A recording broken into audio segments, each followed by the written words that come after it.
So, as I said, today is the day of launching my book, How to Heal. And thank you for Trina for all the help and support you've given me. Thank you, bless you. Trina and her husband did a lot of the layout and the proofreading and a lot of the ideas for this book, so bless you. It's available from Amazon, and you can get it in Kindle form or in the well, it's not hardback, it's a paperback, but it's quite a strong paperback. And if you want a signed copy, you can get it from our shop, which is on my website. So this is the launch day. That was Trina's idea. We're going to launch it at the equinox. Oh, good. Thank you, Trina. Good idea. So I'm going to talk about my time as a spook. I'm going to try and keep it short. I tend to ramble on a bit, so you'll have to wave a flag at me. I'm going to get Jackie to wave a flag at me if I go on for too long. I can see everybody, but there we go. So it's 27 years that I've been doing spiritual healing. I started in quite an exciting way. I was in Malaysia, and some of you have heard this story before, but it was a beautiful day there actually, but then most days were 32 degrees every day and the sun's out every day. I was teaching the expat women how to use computers because that was my background, and I was taking a rest in the afternoon and I heard a voice, and it was very loud and very clear, so strong that it made me sit up, and the voice told me it's the time you started healing. And it was strange because it was, of course there was nobody there, but it was so loud that I was speaking back, and I said, well, how am I going to do that? And the voice told me to speak to someone called Sal, and the only Sal I knew was one called Sally Addington. I used to run a magazine for the expats, and she was Miss Piggy, looking after the reviews for the new restaurants that were opening in the town. And I didn't know much about Sal, but that evening I was at an event, and after that first few words and go and see Sal, the voice went. So I didn't get any more information. So I thought, that evening I was at an event at some party, and Sal was there. So I walked up to her and I said, I've got to talk to you about healing. And she said, about time too. She's been waiting for me. And I found out subsequently that she'd been expecting me to come to her for a couple of months because she meditated regularly, and she's incredibly spiritual and very, very clever. She's like Caroline Myss. She can actually see into people. She does a lot of physical healing because she can actually see what's wrong with someone. Brilliant. But she sent me some books by Betty Shine and told me to read them. She said, you'll know what to do. You've done it all before. It's just a matter of remembering. So that was a rather mystical and exciting way for me to start my spooky journey. Up to that time, I understood when there were spirits around. And I think if I look back, it was always there. I just hadn't really done anything with it. So once I was going on holiday the next day, so I took the books that she sent me, started to read them, and I thought, oh, this is it, this is it, this is it. This is what I've been waiting for. And Betty Shine's approach to healing is a bit like mine. It's very down to earth. It's love, that's what it is. And you're just channeling love, and you're just passing love to the person that needs it. We obviously get a bit more complicated than that as time goes on, but that's the simple basis of it. And I had great fun trying it out on people on holiday, and they all seemed to get something from it. And from that time, my healing sort of changed over the years to become less straightforward energy healing for physical problems, and gradually more and more I've got involved in spiritual healing, of actually healing people's spirit and soul energy. But that's how I started. So I don't know whether anybody else has come across Betty Shan, but we can talk about that later. But she was a medium and healer at that time, which was 27 years ago.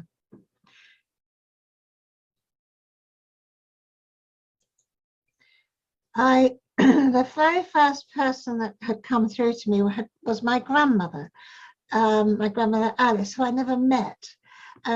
Soon after I started meditating, another guide came in, and he looked very much like this picture I put up here. He called himself Little Chief. He was absolutely huge.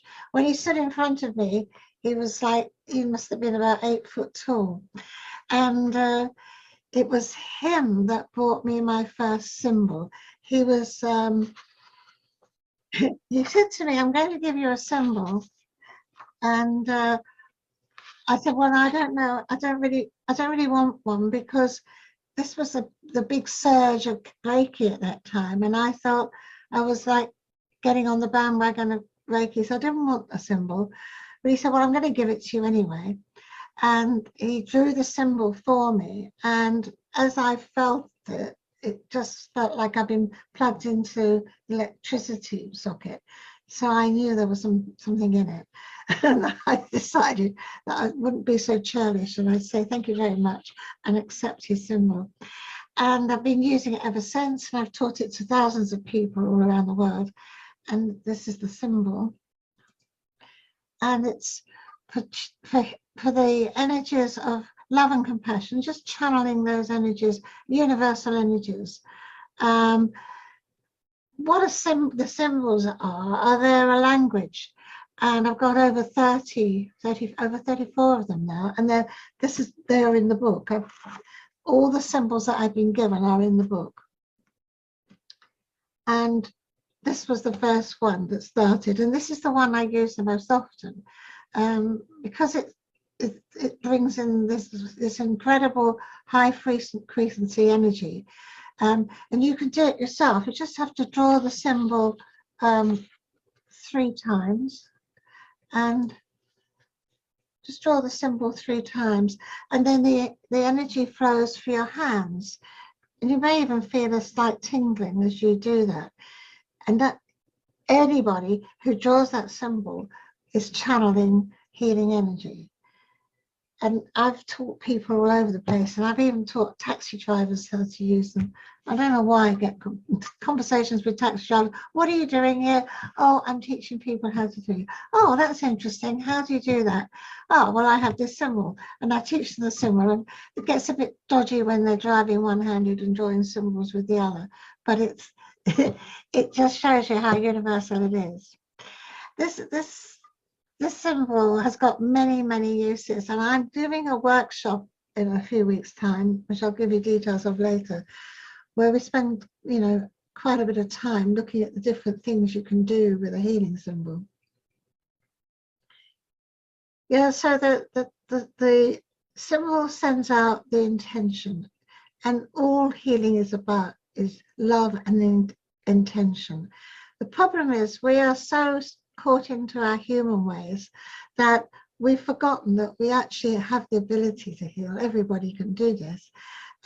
Indigenous peoples, they remember, but for people like us who are caught up in a different world, it's difficult to trust yourself completely to be able to do this. So the symbol gets around the problem of believing in yourself, because it's your way of speaking to the universe that you want these energies flowing through you. They can't be contorted. They can't be perverted, because you have to have love or a good intention in your heart for them to work. But that's all. If you've got the good intention, draw the symbol and then allow that energy to flow. And it's stood me in very good stead. You can, if you're in situations where you can't draw out loud, if you like, you can't draw out loud, you can't draw it for people to see. You don't want people to see you doing it. I think you're a bit weird. You can just visualize it and it works as well. It's that sending out the consciousness of that intention. So it works on all levels. It works on the mind. It works on the physical body, and it works on the soul, the spirit. I also used it under, if you draw it on a piece of paper and put it under food or water, it raises the vibration. And that's what it does. It raises the vibration. It's positive, strong, uplifting energy that raises the vibration of anything it touches. Use it for healing animals. You can use it for helping people pass over to the light. You can use it for healing so many things. Anything which needs uplifting. You can use it in your home. If you walk into a room and the energy's low, after maybe there's been some sad things going on, you can use it for that. You can use it for healing at a distance. So you can put the symbol over words, like someone's name. So I'm going to suggest we do this now. Let's use the symbol. Before we start doing healing, it's always a good idea to seal our energies. Well, we've done that already, but if you wanted to go on and use this, you could always, it's always a good idea to seal your energy before you open up to spirit. So I always use the blue flame. You just, when you want to call in the blue flame, you just do that. Say, I call in the blue flame of Archangel Michael now, right now, right now. And that now, right now is just a reinforcement of what you want to do, and you're in control. You know, as a healer, I feel like I'm the conductor of energy. I'm the conductor, like the conductor of an audience, of an orchestra. I'm the conductor of the energies, and you are. Once you start to bring in these energies, you're saying where you want them to go. You say what you want them to do. So if you draw it through, and just place your hand wherever you feel you need it, or on your heart center, because putting it on your heart center is always a nice thing. It brings in that lovely feeling of warmth and coziness, and it's the love. And the heart always needs love. And if you want to do any healing all over the body, or you can put it over your crown. So you just, your hands direct where the healing goes, and you just place it wherever you want it to be.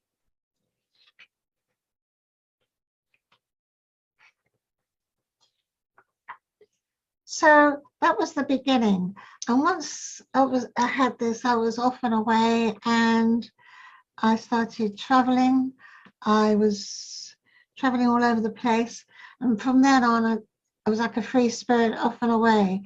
I was doing workshops, and I started to write books. And the first book I wrote was Heal Yourself. This was everything I first learned.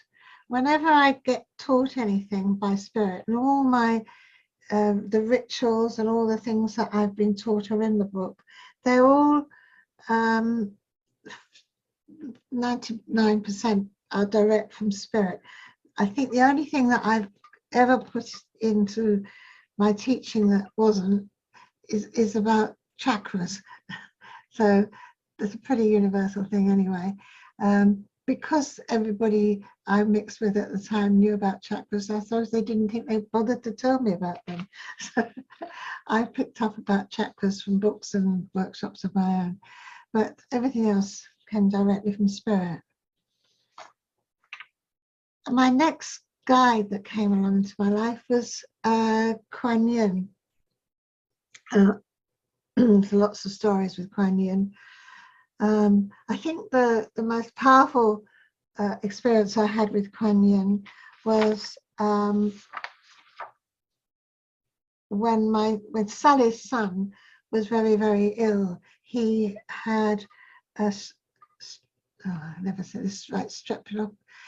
Well, it was an infection, a very bad infection, and he was in a coma. And I was going to go to Malaysia. For some reason, my trip was delayed. I was living in Hong Kong then, I think, and I was flying into Malaysia, and I heard that Sal's son, Xander, was really, really ill.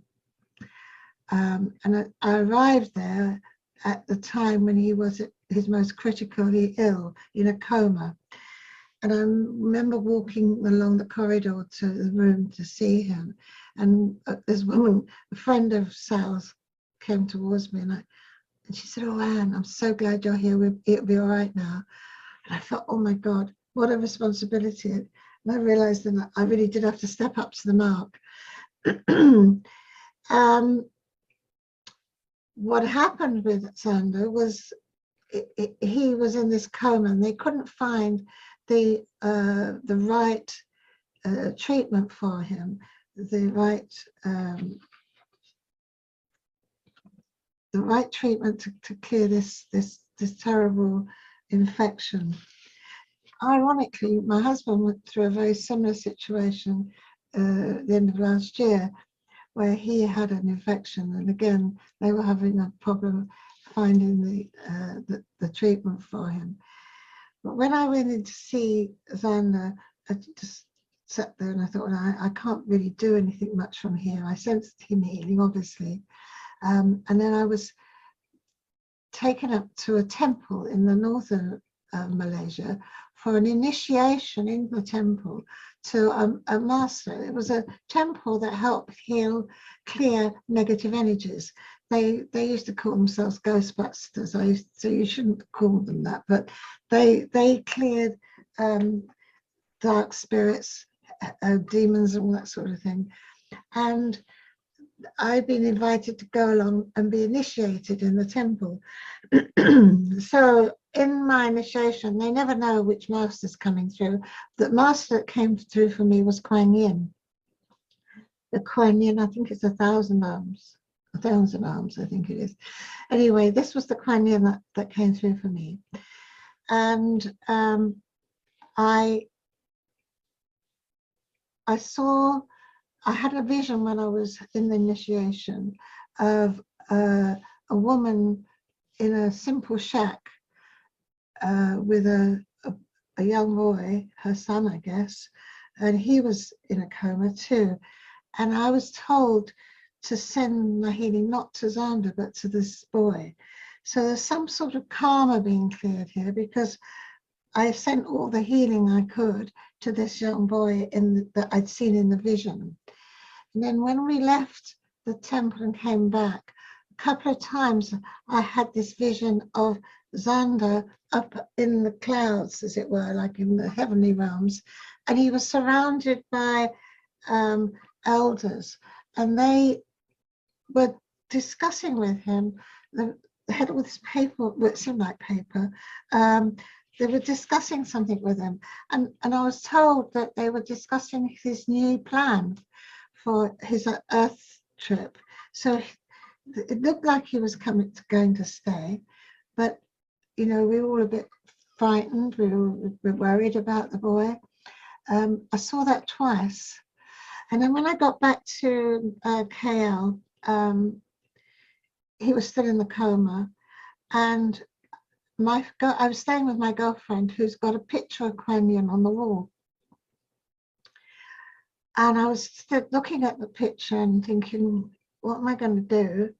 And I suddenly thought of a friend of mine, I haven't seen for a couple of years, who was very good at channeling.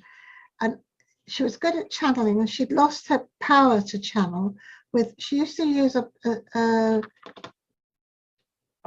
what do you call it? A crystal on a string, a pendulum.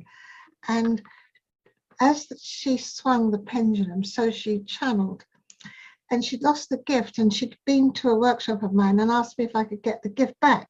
And we'd managed to get her gift back for her. So we were quite closely connected after that.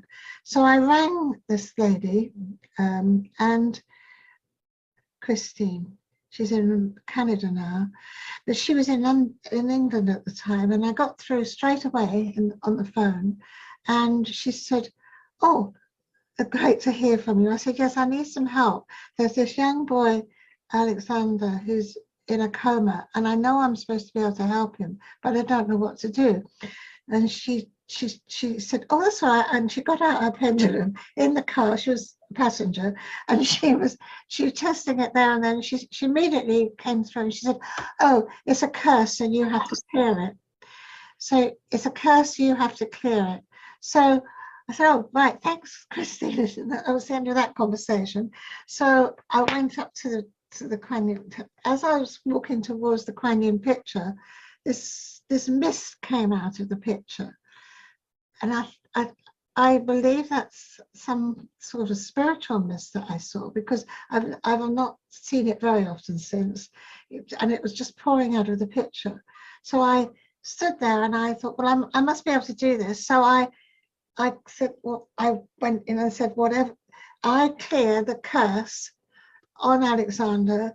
I clear the curse now, right now, right now. And I felt this huge whoosh of negative energies. Whenever I clear anything, I feel it going around me. It's like spider webs all over me when it's negative stuff that I'm clearing. And when it's a positive thing that I get a nice whooshy feeling. I'm sorry, it's not very technical language. But anyway, so I got this big negative whoosh of energy going over me, and I knew that something had happened. And so I said to Jen, "I don't think we can do anything more tonight. Let's go to bed." And then we went to bed, and the next morning we got a text through from Sally saying that it's exactly the time when we cleared the curse, 9 o'clock last night.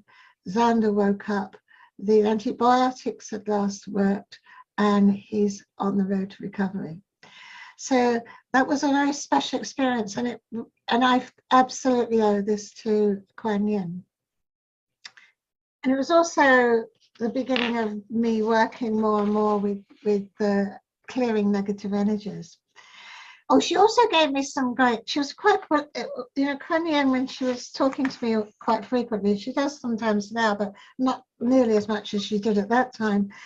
She could be quite bossy, and but I was trying to diet, and I said to her, I'm trying to lose some weight. And she told me I could eat ice cream. I absolutely love ice cream. It's my favorite spoiled food. So I thought, well, that's good. That's a nice diet. I can eat ice cream. So I stuck into the ice cream because I wasn't losing much weight. And a girlfriend of mine rang me up. She said, who also channeled Kuan Yin, and she said, "I've got a message for you." And she came round to the house, and we sat down and had tea, and she said, "The message from Kuan Yin is you shouldn't be eating ice cream." I said, "But I thought she said I should." And she says, no. What she's telling you to take is to give up dairy food and take and milk and take rice dream. So that was the message from Kuan Yin. I should be using rice dream. And I've often used it since, and I always think of her. And I think of her when I eat ice cream too. So I do eat ice cream still. But this is an interesting thing when you're getting channel messages, you can get it wrong. So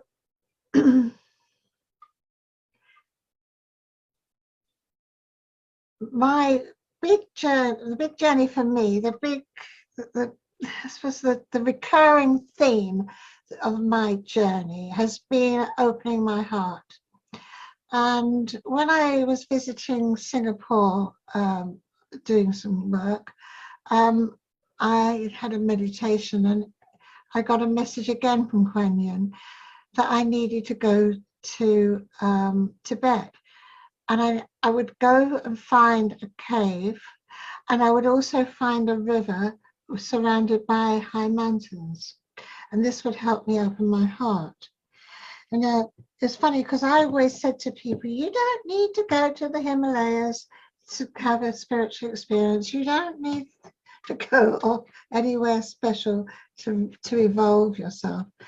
So it was a bit of a step back for me when I realized I had to go to Tibet. Fortunately, I went with some friends, and we came in via Kathmandu in Nepal. It was a most amazing journey all the way through of coincidences and synchronicity. To start with, it was just at the time when the royal family of Nepal were massacred by one of the cousins.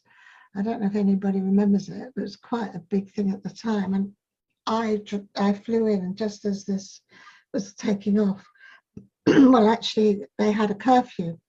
And I had a job to get in. My flight had been grounded in Dubai because of fault, and I arrived late. So I arrived, and the whole schedule of our trip was hanging on a thread, and I had to get into the country quickly before the curfew kicked in. And I was stuck in a long queue in the airport. I'm thinking, I'm just never going to get there. And I was on my own, but a man in front of me looked around to me and he said, do you need to get through? And I don't know why he said this to me. I said, yes, I do. I'm in a bit of a hurry. So he shouted out down the queue, this lady needs to get in quickly. And he pushed me right to the very front of the queue. And because of that, I was able to get in to Kathmandu and meet up with my friends before the curfew. Anyway, there were things like that happening all the time. Just sort of people helping out of the blue. We went into Tibet over the Friendship Bridge that way, and in those days, this is quite a few years ago, it was about 18 odd years ago or more, there weren't many tourists. The only main tourists were pilgrims who were going Mount Kailash. Mount Kailash is a spiritual mountain which is special to Hindus as well as the Buddhists. And there's so many passes allowed every year to let them in. So they were the main people we met. Anyway, we were driving through the hills of the mountains of Tibet. It's quite an amazing country. We were on a high plateau there, and as we were driving, I suddenly got this woody feeling again, and I said, oh God, can we stop please? I think something's happening. So I got out of the truck and went out into the scrubland, and I saw in front of me, and it was a vision, it wasn't for real, it wasn't physical, a lama, an old lama standing there, and he said, welcome back. So I thought, oh my goodness, this is going to be a past life recall situation. But he welcomed me back into the country, and I felt a sense of tremendous peace, and I felt that I was going to be looked after.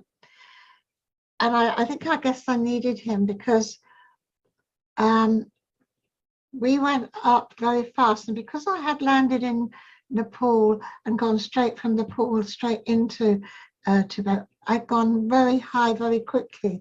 We were at the level of the base camp of Mount Everest in no time at all. In the old days, when people traveled, they went on yaks and ponies, and they took their time going up, but we went up so quickly that I started to get very, very bad headaches and altitude sickness, and I became very, very ill. And at one point I was throwing up blood and I was unconscious. They brought they managed to keep me, obviously kept me alive. They put me in an oxygen tent and one thing and another, and they brought us. We all came back down from the very highest point that we reached, and it's funny because there were some of the people on the trip who wanted us to go on, and the guide seemed to be intent on pushing us higher and higher. But anyway, I got very ill, came back, and we decided that instead of staying in the really horrible hotels, that were ghastly hotels, if you could call them that even, we were going to camp. So they camped. Well, first of all, everybody wanted to go and see this Milarepa's cave, and I didn't even think about the fact that was the message I'd had, and we just went along with it. But of course, I'd been told I'd go in a cave, and Milarepa was a Tibetan, quite a few hundred years ago, who had been a bit of a bad guy. He'd been a bit of a gangster, one thing and another, and then he had a calling to go into meditation, and he'd found this cave, and he'd shut himself in the cave, and he'd evolved. You know, he'd had one of these amazing experiences where he renounced all his, cleared all his karma and whatever, and turned this cave into like a small temple, really. And it's amazing energy in there. And he long died, but still left this cave is a memorial of him, and also as a small temple. And when we came out of this temple, I'd seen a little boy who, his whole face on one side was burnt, and it was in a really bad way. And I'd given him some money. In fact, I gave him quite a bit of money because I thought, well, he might be able to get hospital treatment. But it must have stuck in my consciousness, because when we got to camp, I started to have these incredible pains in my chest, and I thought it was as a side effect of the altitude sickness. I went in with the other girls. I said, I'm in a really bad way. I think I'm having a heart attack. My heart hurts so much. And they all sat around me, and the wonderful thing when you go away with women who are of the same wavelength, you have a tremendous bond. And we had this amazing connection with each other. And as I was holding their hands, suddenly I saw the little boy again in my mind, and I saw him, and I thought of all the children in the world who don't have someone to look after them, who are suffering. And I just burst into tears, and I cried and cried and cried. And as I cried, the pain in my heart went, and I realized what happened. Actually, my heart had opened. So this was a heart opening. It can often be painful, and that was mine. It was a very, very profound moment, and because it achieved what I wanted to achieve, which was to have my heart open. But it was a painful way to do it, by going, I'm nearly dying. Quite interesting. Lots of stories to be had in Tibet. But anyway, that was my heart opening, and that's when things started to move even more for me. And I got more and more involved in clearing negative energies. And that was when I learned about protection. I was given this symbol for protection. And you draw it from the bottom up to a point, and then the eye. And it looks a bit like an eye. It looks a bit like the eye of Horus. And I was given this as a way of protecting myself when I got involved in clearing all sorts of weird things. I was doing a lot of work in the Far East at the time, and it wasn't unusual for people to come in and say they were cursed. It's strange. Malaysia is it's a wonderful country, but there's a lot of black magic used there. And I learned about jinns, which are spirits that people keep as like almost like pets, really. That's where is it Ali Baba and the 40 Thieves and the Aladdin and his lamp. That's a jinn. I think he was a good jinn, not a bad jinn. And demons and things. And I had an experience there where I realized that I was well protected, but I also learned how powerful these dark forces can be.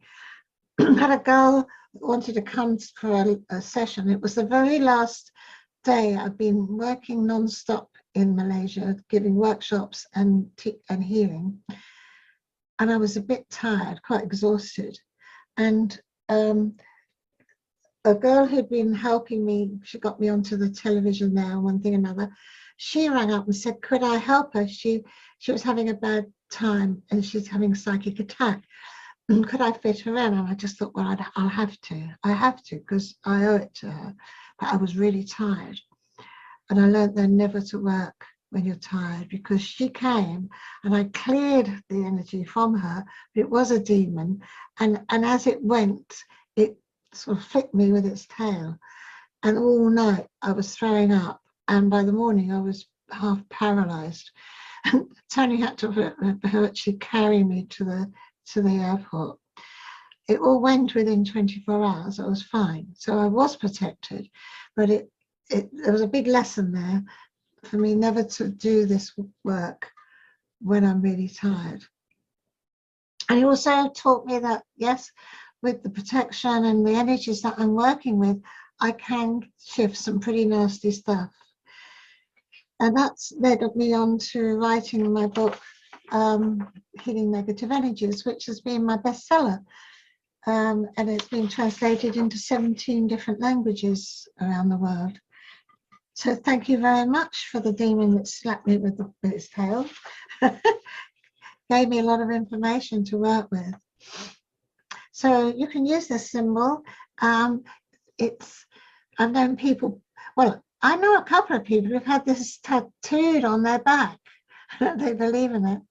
Not suggesting you will do that, but it's a powerful force of protection.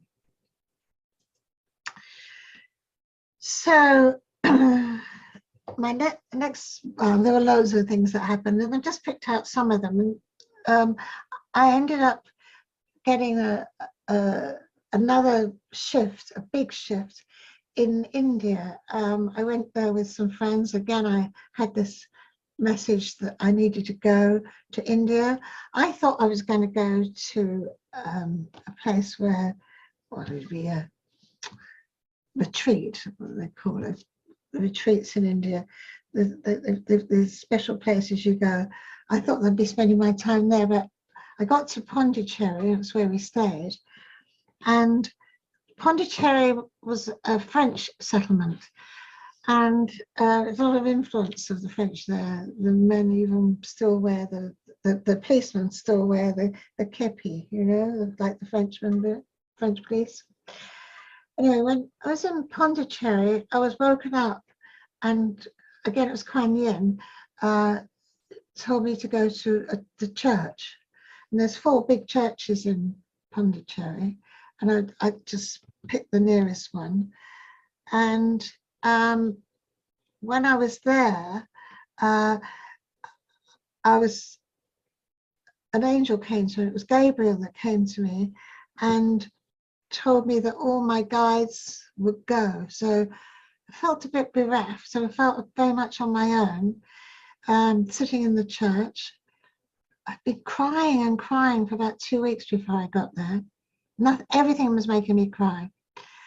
And once she said that my guides are going, I started to cry. And she said, you don't need your guides. We're going on an inner journey. And the angel took me down into my heart. And then the other 3 angels came. I think it was Gabriel, Uriel, Raphael, and Michael.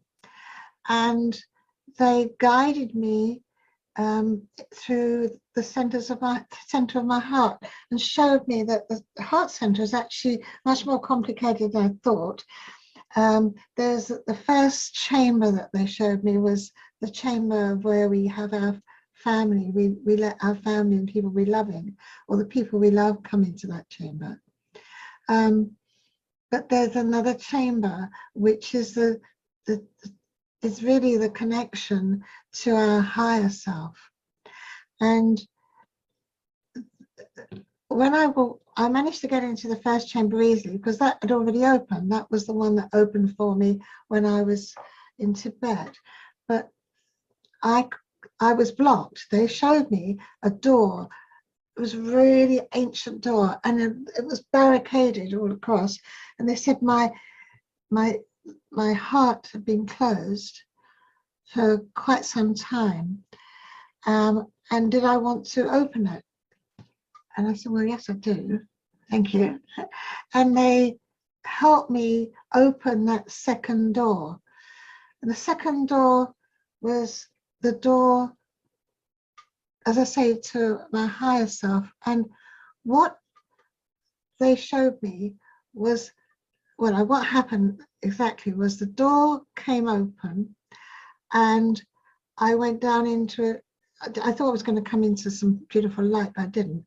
I went down into a dungeon, and in the dungeon there were boxes, and then they asked me if I wanted to look in the boxes, and I said, well, yes, I would.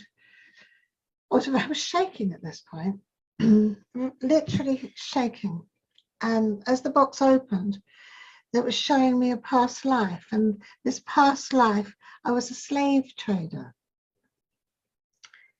And I was in a terrible state by this point. I was crying. I don't know what anybody else in the church thought, but I was having this experience in the church.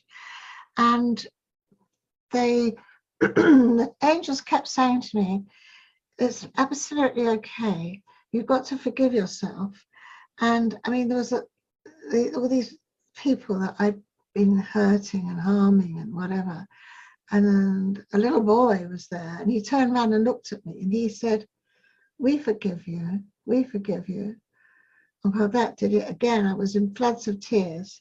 And the angel said, no, you had to go through that. You had to go into the darkness. You'll never be able to heal people who are close to the darkness or in the darkness if you don't go in the darkness yourself.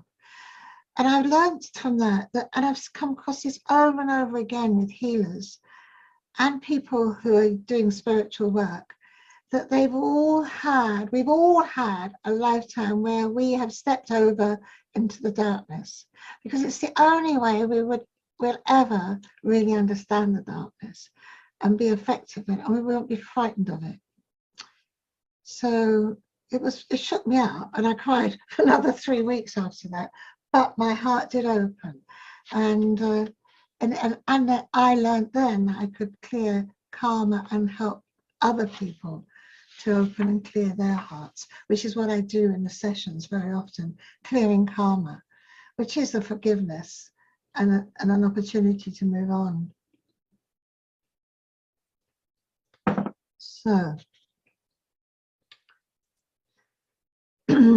So more symbols came through with my heart opened, and the coming in thick and fast now. I had the symbol for manifesting, which is this one, which again, all the symbols, nearly all the symbols you draw 3 times. The manifesting symbol is what it says for setting goals and intentions. And I've been working with a couple of groups. We've been getting together. We started off by getting together once a week, and then it became once a month, and now it's about every 2 months. But we get together to set our intentions. And I think it's a really good idea to set your intentions, because we've got free will, and a lot of the time we don't make the most of it. And using this symbol allows us to use that free will and the ability to create what we want in our lives. So as long as you keep a clear picture of what you want, the manifestation symbol works very well. And then there's this one, which is a stress release, which is an anti-clockwise symbol because you're taking something out. So this one works very well. I used it when my mum fell down the stairs and bashed her head and had a horrendous headache. I went straight up to her and used this symbol on her, and it cleared her headache instantly. So it's very good for clearing shock. You can wear it. We've made pendants of it in the past, and you can use it as a way of stress release, in as much as it doesn't allow you to go into the sort of mini shocks of what creates stress, you know, the mini traumas. It's a good symbol, and it's very good on when you hit yourself or hurt yourself to release stops bruising. So if I remember to use it, I don't bruise. I did use it on myself the other week. I fell over, hit my head, wasn't looking where I was going, walking by the sea, and cracked my head, and I used the symbol on that, and immediately I felt the shock leaving me. And all these symbols you can use for yourself or other people. There's this one is peace and harmony. This one is great for you keeping houses, filling houses with lovely energy. It's a nice symbol to use, peace and harmony. And this is one of the ones I'm sending through to the war at the moment, of course. We're using Solar Logos to bring light. We actually, we had a meeting, and Emma Loveheart was telling us that if we want to affect Putin, we need to send very strong light to him and send it to the back of his neck. So sort of visualize the Solar Logos at the back of his neck, because he's in the dark and he's scared of the light, so the light will help disperse his darkness. And for the country, we've been using peace and harmony and the healing symbol, and again, Solar Logos for strength. Something else we used, just trying to remember what we did use. Anyway, this one's abundance. That's a very popular symbol, very popular when I bring that one out. Again, use it 3 times. And it's always useful to say what you want as you're using the symbol. And you say it out loud, even better. So if I'm using peace and harmony, I'd say, and I bring peace and harmony to this house now, right now, right now. That's how I use it. There's over 30 symbols now. And I wrote more books. These are the 4 books. So there's 2, Heal Yourself, Healing Negative Energies, then the story of my experiences with the heart opening, and much more expanded version than I give you tonight, is in Opening Your Heart, and lots of meditations and things you can use for healing the heart. The Ripple Effect is a journey, is the spiritual journey book of how to help yourself along the journey. The Soul Connection is all about the higher self and how to keep yourself connected, because the higher self is holds our wisdom, the life purpose of why we're here. So the more we're connected to that, the better. And there's lots of ways to do that in that book. And the Power of You, which is to re-empower our personal powers, which we tend to lose when we live with fear, when we live with limitations. And if we've got wounding, lots of wounds and blocks, scars, imprints. I've written some small books. So these are little pocket books which are available. All these are available on Amazon. Heal and Be Healed is a book with little bits of the symbols. The symbols are in there, not all of them, but most of them. So again, if you want to carry and with you want to find a symbol to deal with something, that's a useful little book. And then I looked after my mum when she was in the last years of her life, when she lived here. I realized a lot of challenges that we go through when we're a carer. So that's a book to help people when they're caring for a loved one. And I had looked after my husband when he had cancer. So there's a lot to learn from those things in my life. So I think when you're a healer, and when I say healer, I mean everybody who bringing light into the world, we're all doing it different ways. We're learning all the time, and everything that seems to be a bit of a knockback or a challenge, well, like the last 2 years, are great opportunities to grow and learn new things. So this is what I'm doing now. I'm doing healing sessions. A spiritual healer works primarily on the spirit energy, and then from the spiritual energy you're affecting the mind and you affect the body. So I work from the deep cause first. What is behind? Why are you getting these problems? And if you came to me with a dodgy knee, which I know somebody's coming to me in the next couple of days with a knee problem, we will not be staying with the knee. We will be looking to see why that knee is a problem. And this is how it goes all the time. And as I look into the spiritual energy, which this is a graphic as I see it,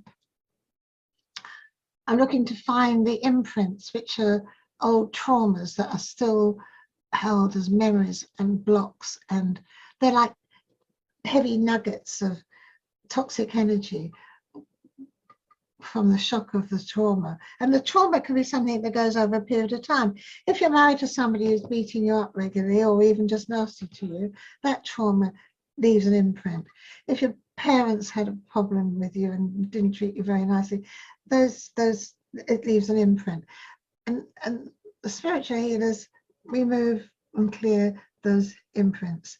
And those imprints hold not just heavy toxic energy, they hold memories of what happened, so that get triggered when similar things happen again, and they act as magnets to bring more of the same in, because like energy attracts like energy. So they're the worst, and we need to clear them. The other thing we're clearing is the link to the higher self, and emotions like fear, anger, guilt, which mine was guilt, block your connection. And they come from the heart. So it affects everything about your life. When you've got blocks like that, can't find love, can't keep a person that you love in your life, can't get abundance, can't get the sort of work you want, can't be successful in whatever you're trying to do. All these things are blocked by these emotions that spin off from these imprints. So I often see past lives when I'm doing healing that show me a focus to send the healing to. So I then send the healing to the past life, you. So I see you in your past life and send the healing to that aspect of you. And then that healed aspect comes into you, and it's amazing how it works. What may have been a fear that you've had since childhood. I had a fear of horses, and when I cleared my past life of being crushed by horses, I lost my fear of horses. I live in the New Forest now, as you know, and we got horses everywhere. So just as well, I've got rid of that fear. So healing the trauma of the past and all the negative stuff you think about yourself, that's all fair game to be healed by a spiritual healer. All blocks that you have that limit you, they're all energy that can be cleared, all energy affecting your soul. Negative energies that are attached, that's another part of the role, although these days I've got a friend in Malaysia who's part of the same temple that I was initiated in, and he does the clearing of the real nasty demon stuff. I've reached the stage where I don't want to do that anymore, and he does it. So that's great. I clear curses and karma, and he if there's any really nasty energies hanging around, he does that, and so on. So that's it. That's what I'm doing. I'm doing it on Zoom now, and this is the very exciting thing, because I can help people all around the world now. So it's really good. So what I do is I start off by bringing the blue flame and the castle in to protect our energies, the person I'm healing and myself. I bring in a star tetrahedron that spins into a Merkaba, which becomes a light body, which helps clear thought forms. Thought forms are where you have consistently negative thoughts that hang about you. They're very negative and they bring you down. They make you depressed. They're generally not good for you. So we clear those. And then, and I say we because it's a joint venture with me and the person who's healing, and any of the spirit guides that are helping. Then I bring people in touch with their higher self, and then down into the center of the earth where Gaia, the spirit of our planet, sits. And that's a beautiful connection. We empower chakras, and then I listen to their problem, call in the guides, set the intention, always set the intention, because anything that you want to change, by setting the intention, saying the words out there, that starts the movement and the change. And then go through the clearing. And some of the times I don't really know how it works, but it does. So I just got one little case study that's happened to me recently that is fresh in my mind that I'll just share with you, the sort of thing that happens in a session. This wasn't a session, actually. It was my next door neighbor came in to see me, and she's asking me what I do. We haven't really chatted a lot because of COVID and one thing or another. And I was telling her what I do, and she said, "Can you help my grandson?" And I said, "I'd love to." And she left me his name. So what the problem with Henry was, he's 5 months old and he's still in hospital since his birth. He just hadn't flourished, as they call it, not thriving. It's a sort of jargon word they use in the medical world. He wouldn't eat, and he's like very listless and no appetite and wouldn't eat. And I connected to Henry, and I saw his past life where he was in the desert somewhere very deserty. He was in a shack of some kind. He was held captive, and had plasters all over his face. You know, sometimes you can see the real detail, and I could see his plasters so clearly. It's like the sort of plaster you use around a parcel on his face. And I realized he was a doctor who had been taken captive, probably Syria, but could be Iraq or Afghanistan. And he died, and he died badly. It had been a bad death for him. And he'd come back as Henry, and he was traumatized still from his past life. So I cleared his past life, and I felt a big whoosh go. It was a really powerful shift. So that was very good. And then I thought, I'm going to talk to this little soul. So I spoke to his soul and said, "Look, you've chosen to come. You've chosen to come here. You really got to get on with it, because, you know, there's no point in coming if you're not going to engage in life." And so I sent lots of healing to him, and that was it. So that evening, I got this amazing message from next door, and she sent me a picture of Henry sitting up, stuffing food in his mouth. It was absolutely amazing. And he had food everywhere. And she said he has come to life. And the next day he left hospital, and he's absolutely perfect now. So that's the sort of thing that happens, and it's very exciting. So it's a great thing to do, spiritual healing. I can highly recommend it to anybody that's not doing it already, because you just never know what little miracles are gonna occur. So I'm teaching what I do through 2 workshops, courses, Healing Negative Energies and Spiritual Energy Healing. They're ones you can do on your own at home, but we get together once a month to have catch-ups and Q&As, and if you're a member of mine through, you could also join those sessions. And they're good. They're a great little, we share things that have happened in the healing sessions and learning new things and new ideas of how to use the symbols. I mean, there's a lot of them, and there's a lot of things we can do with them. So it'd be lovely if you could join. And I'm doing a webinar in April 9th. I'm going to use the money for the Ukrainian Relief Fund.